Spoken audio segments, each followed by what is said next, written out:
इस वीडियो में हम डिस्कस करेंगे कि सीबीएसई बोर्ड के जो क्लास 12th के प्रोजेक्ट असेसमेंट्स या प्रैक्टिकल असेसमेंट्स हैं, एग्जामिनेशंस हैं, उनको कैसे लेना होगा, उनका कंप्लीट प्रोसेस क्या होगा, एग्जामिनर्स की क्या ड्यूटी होगी, स्टूडेंट्स को क्या करना होगा, रिटन एग्जामिनेशन कैसे कंडक्ट किया जाएगा, प्रैक्टिकल्स कैसे असाइन किए जाएंगे, इवेल्युएशन कैसे होगा, मार्किंग स्कीम कैसे फॉलो की जाएगी, इन सारी चीज़ों पर डिस्कस करेंगे। और भी बहुत छोटी छोटी जो बातें हैं लेकिन बहुत ज़रूरी हैं, जिनको फॉलो करना अनिवार्य है, इसेंशियल है, उन पर चर्चा करेंगे। तो इस वीडियो को आपको कंप्लीटली देखना पड़ेगा, स्किप करने का कोई चांस नहीं है आपके पास में। सबसे पहले फिक्स करना होता है कि कौन से प्रैक्टिकल्स या कौन से एक्सपेरिमेंट्स हैं जिनको स्टूडेंट्स को देना है, जिन पर उनको टेस्ट किया जाना है, एग्जामिनेशन लिया जाना है। तो उनको दोनों ही जो एग्जामिनर्स हैं, एक्सटर्नल एग्जामिनर और इंटरनल एग्जामिनर, दोनों को मिल करके कंसेंसस से डिसाइड करना होता है। नंबर 2 पर आता है वाइवा वूसी। और वाइवा वूसी के जो क्वेश्चंस हैं वो भी दोनों एग्जामिनर्स को पूछने चाहिए, लेकिन ध्यान में ये रखना है कि वो प्रोजेक्ट से ही रिलेटेड हों, या जो प्रैक्टिकल एग्जामिनेशन दिया गया है स्टूडेंट्स को उससे रिलेटेड हों। प्रोजेक्ट और एग्जामिनेशन से, प्रैक्टिकल एग्जामिनेशन से रिलेटेड ही होने चाहिए। जनरल नेचर के जो क्वेश्चंस हैं उनको अवॉइड कर दिया जाना चाहिए। यहाँ पर स्पष्ट करते हैं कि the questions of general nature, more general nature, उनको अवॉइड कर दिया जाना चाहिए। अब मार्क्स कैसे दिए जाने हैं उन पर एक छोटी सी गाइडलाइन है, बड़ी ज़रूरी है कि ऐसे प्रोजेक्ट्स जो इन्वेस्टिगेटरी नेचर के बने हुए हैं उनको अच्छे मार्क्स दिए जाने हैं, जबकि जो प्रोजेक्ट्स जो हैं वो रूटीन टाइप के हैं, स्टीरियोटाइप्ड हैं, उनको जो है मीडियोकर मार्क्स दिए जाने चाहिए। क्योंकि इन्वेस्टिगेटरी जो प्रोजेक्ट्स होते हैं उनमें एफर्ट लगता है, उनमें ओरिजिनलिटी होती है, तो एफर्ट और ओरिजिनलिटी को अवॉइड किया जाना चाहिए। जबकि जो रूटीन है, स्टीरियोटाइप्ड हैं, कहीं से कट कॉपी पेस्ट हैं, उनको जो मीडियोकर मार्क्स ही अलॉट किए जाने चाहिए, दिए जाने चाहिए। मार्किंग स्कीम को पूरी तरीके से अच्छे से स्ट्रिक्टली फॉलो किया जाना चाहिए, उसमें किसी तरीके का डिविएशन नहीं होना चाहिए। ये मार्किंग स्कीम जो है सभी प्रैक्टिकल्स की या प्रोजेक्ट असेसमेंट की, करिकुलम देखते हैं तो करिकुलम में ऑलरेडी दिया हुआ है, वहाँ से चेक कर लेना चाहिए। अब जो मार्क्स अवार्ड कर दिए जाते हैं या किए जाते हैं तो वो किसी को अकेले नहीं करने हैं, यानी दोनों जो एग्जामिनर्स हैं, एक्सटर्नल एग्जामिनर और इंटरनल एग्जामिनर को वहाँ पर कंसेंसस पर आकर के ही मार्क्स को अवार्ड करना है। ठीक है, किसी भी इंडिविजुअल कैंडिडेट को किसी तरीके का जो है अगर डिफरेंस दोनों के बीच में है, इंटरनल और एक्सटर्नल एग्जामिनर के बीच में, मान लीजिए 1-2 नंबर का जो डिफरेंस क्रिएट हो रहा है, तो वहाँ पर डिस्कशन कर लेना चाहिए। डिस्कशन करने के बाद अवार्ड करना चाहिए। अगर फिर भी नहीं कंसेंसस बन पा रहा है तो एवरेज मार्क्स अवार्ड कर देने चाहिए। एवरेज मार्क्स का मतलब ये हुआ कि लेट से एक्सटर्नल जो एग्जामिनर है वो 13 मार्क्स दे रहा है किसी को, लेकिन जो इंटरनल है वो 15 के फेवर में है और उसके पास अपने जो लॉजिक्स हैं, उसके पास अपने रीजन हैं, लेकिन दोनों कंसेंसस पर नहीं आ पा रहे हैं, तो दोनों का एवरेज कर देना चाहिए और दोनों का एवरेज निकल करके 14 आ जाएगा। तो 14 मार्क जो है इंडिविजुअल कैंडिडेट को अवार्ड कर दिए जाने चाहिए। और ये एक रूल है, स्पष्ट लिखते हैं, there should be no deviation from this rule. इस रूल से किसी भी तरीके का डिविएशन नहीं होना चाहिए। और ये जो भी मार्क्स हैं, इनको अगर रिटर्न हो रहा है तो वहाँ कॉपी है, या जो भी रिकॉर्ड्स देखे गए हैं, लेबोरेटरी रिकॉर्ड है, वाइवा है, प्रोजेक्ट है, प्रैक्टिकल असेसमेंट है, इन सब के मार्क्स को आंसर बुक पर सेपरेटली शो किया जाना है। यानी टोटल मार्क्स तो लिखे ही जाने हैं, टोटल मार्क्स तो लिखे ही जाने हैं, लेकिन सेपरेटली आंसर बुक पे ये भी लिखा जाना है कि लेबोरेटरी रिकॉर्ड पर क्या मार्क्स मिले हैं, वाइवा पर क्या मिले हैं, प्रोजेक्ट पर क्या मिले हैं, और प्रैक्टिकल पर क्या मिले हैं। इसके पीछे रीज़न ये है कि बाद में किसी भी तरीके का कोई भी कॉम्प्लिकेशन जो है अराइज नहीं होने पाए, किसी तरीके का डिस्प्यूट अराइज नहीं होने पाए। इसके अलावा एक बहुत इंपॉर्टेंट बात यह है कि फ्रैक्शनल मार्क्स नहीं असाइन किए जाने हैं। दैट मीन्स 12.5 या 11.75 इस तरीके के मार्क्स अलॉट नहीं किए जाने हैं। अगर बाय द वे किसी कैंडिडेट को इस तरीके के मार्क्स अलॉट कर भी दिए गए हैं, लेट से किसी को दे दिया गया है 13.5 मार्क्स दे दिए गए हैं, तो इसको नेक्स्ट होल नंबर तक इंक्रीज कर दिया जाना चाहिए, यानी इसको 14 कर दिया जाना चाहिए। किसी भी तरीके का डेसिमल मार्किंग या फ्रैक्शन मार्किंग नहीं किया जाना है।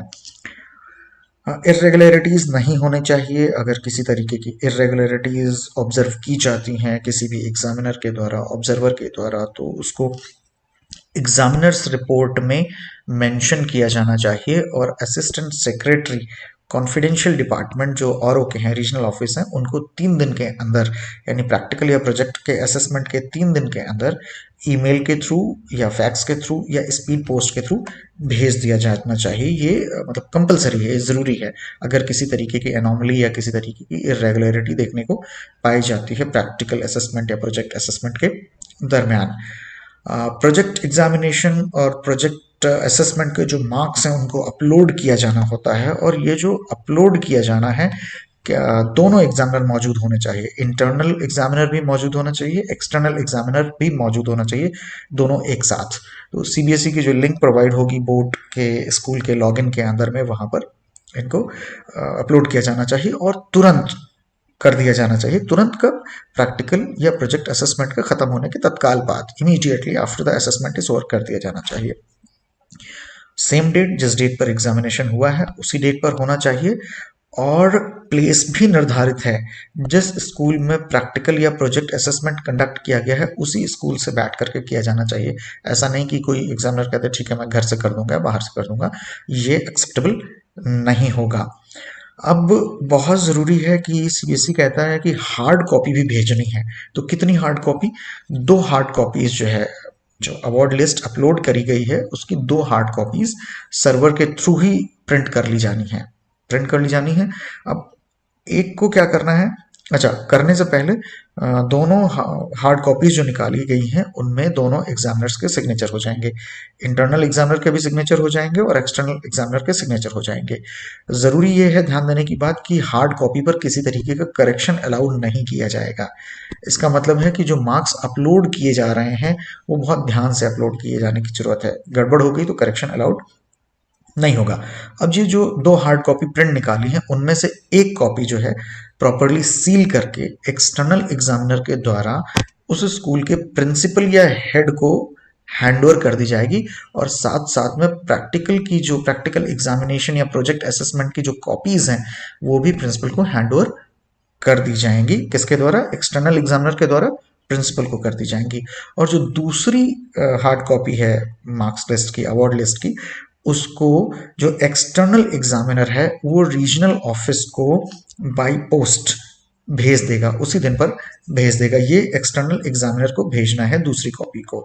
तो पहली कॉपी जो है, फर्स्ट कॉपी, वो प्रिंसिपल को हैंडओवर कर दी जाएगी, प्रिंसिपल को हैंडओवर कर दी जाएगी एक्सटर्नल एग्जामिनर के द्वारा। और जो दूसरी कॉपी है उसको एक्सटर्नल एग्जामिनर स्वयं जो है स्पीड पोस्ट या रजिस्टर्ड पोस्ट या इंश्योर्ड पोस्ट के थ्रू रीजनल ऑफिस को भेज देगा। अब अगर कोई लोकल है ऑफिस, मतलब रीजनल ऑफिस के आसपास है, तो बाई हैंड भी जाकर के वहां दिया जा सकता है। अब जो हार्ड कॉपी अवार्ड लिस्ट की और जो प्रैक्टिकल प्रोजेक्ट असेसमेंट की कॉपीज हैंडओवर करी गई हैं स्कूल हेड को या प्रिंसिपल को, उसको क्या करना है, उसमें ये सारी चीजें रीजनल ऑफिस को भेज दी जानी है। किसके थ्रू? स्कूल के हेड के थ्रू या प्रिंसिपल के थ्रू, अपने जो कंसर्न रीजनल ऑफिस है वहां पर भेज देनी है तुरंत ही। और ध्यान देना यह है कि अगर लोकल है, लोकल स्कूल है, आई मीन जहाँ पर रीजनल ऑफिस सिचुएटेड है उसके आसपास स्कूल है, तो स्कूल जो है, स्कूल का कोई भी पर्सनल जाकर के सीधे सीधे ऑफिस में बाई हैंड भी इनको जमा कर सकता है, वहाँ हैंडओवर कर सकता है। लेकिन कॉपियों को सबमिट करने से पहले या पार्सल करने से पहले ये ध्यान देना है कि इनको सीरियली अरेंज कर देना है, यानी in the serial of the roll number of the candidates के जो रोल नंबर होंगे उनके आधार पर इनको अरेंज कर देना है। अब रोल नंबर कहाँ से मिलेंगे? आपको याद होगा कि जो या तो एडमिट कार्ड्स डाउनलोड हो जाएंगे, तो एडमिट कार्ड्स पे रोल नंबर मिल जाएगा। अदरवाइज 2022 की अगर बात करें एग्जामिनेशन की, तो टर्म 1 में जो रोल नंबर अलॉट हुए थे वो रोल नंबर से आपको यूज कर लेना है। अवार्ड लिस्ट को कॉपियों के साथ नहीं भेजे स्कूल, अवार्ड लिस्ट को अलग से भेजा जाए, डबल सील्ड कवर के अंदर, यानी 2 लिफाफों के अंदर डाल करके सील कर दिया जाए और उसको अलग से भेजा जाना चाहिए, रीजनल ऑफिस को, आरओ को भेजना चाहिए। बोर्ड ने प्रैक्टिकल आंसर बुक्स जो है वो भेजनी है सभी स्कूल्स को भेजेगा। स्कूल्स को चाहिए कि चेक कर लें, अगर कोई शॉर्टेज है तो इमीडिएटली बोर्ड ऑफिस को सूचित करें और शॉर्टेज को पूरा किया जा सके। ताकि अब बाकी बात आती है papers, table papers, drawing sheets या ग्राफ शीट्स की बात करें जिनका इस्तेमाल की ज़रूरत पड़ सकती है, तो इसको बोर्ड ऑफिस नहीं भेजता है। स्कूल्स इसको अपने लेवल पर अरेंज कर सकते हैं। कैंडिडेट्स के लिए, जो एग्जामिनी हैं उनके लिए इंस्ट्रक्शन है कि किसी भी तरीके से वो किसी भी एग्जामिनर को इन्फ्लुएंस करने की कोशिश नहीं करें।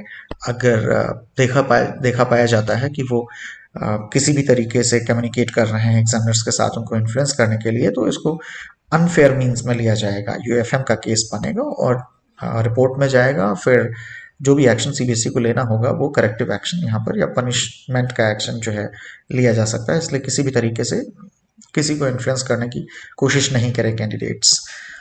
अब अगर मार्क्स अपलोड करने में, मार्क्स को अवार्ड करने में या प्रैक्टिकल कॉपीज के ऊपर से अवार्ड लिस्ट में मार्क्स को ट्रांसफर करने में कोई गलती पाई जाती है, तो जो भी कंसर्न्ड एग्जामिनर्स हैं उनके खिलाफ सीबीएसई एक्शन ले सकता है। और वो एक्शन जो है फाइनेंशियल भी हो सकता है, अप टू फुल अमाउंट। जो भी उनका पेमेंट होना है, हो सकता है पूरा का पूरा पेमेंट उनका काट दिया जाए, नहीं दिया जाए। और भी अलग तरीके के भी एक्शंस हो सकते हैं, हो सकता है आगे से उनको डिबार कर दिया जाए। तो बहुत सावधानी से यहाँ पर सारे कामों करना है। मार्क्स को असाइन करना है, ट्रांसफ़र करना है, अपलोड करना है, ये बहुत ध्यान से ही किया जाना चाहिए। और जितने भी इंस्ट्रक्शंस और प्रोविजंस सीबीएसई ने प्रैक्टिकल एग्जामिनेशन या प्रोजेक्ट असेसमेंट को करने के लिए दिए हुए हैं, तो उनको स्ट्रिक्टली फॉलो किया जाना चाहिए। और यहाँ से अगर किसी तरीके का डिविएशन होता है, सीबीएसई को यहाँ किसी तरीके का डिविएशन मिलता है, तो प्रॉब्लम हो सकती है उस पर्टिकुलर एग्जामिनर के लिए जिससे डिविएशन हुआ है, या उस पर्टिकुलर इंस्टीट्यूशन के लिए भी, उस पर्टिकुलर स्कूल के लिए भी जहाँ पर डिविएशन एग्जामिनेशन की पॉलिसीज़ में पाया गया हुआ है। तो ये सारी चीज़ें हैं, ये पूरे डिटेल्स हैं जिनको कि थॉरोली देख लेना चाहिए। ये सीबीएसई ने अपनी गाइडलाइंस में जो अलग से भेजा हुआ है वहाँ पर दिए हुए हैं, प्रिंट निकाल करके या स्क्रीन पर इनको पढ़ा भी जा सकता है, ध्यान से पढ़ा जा सकता है।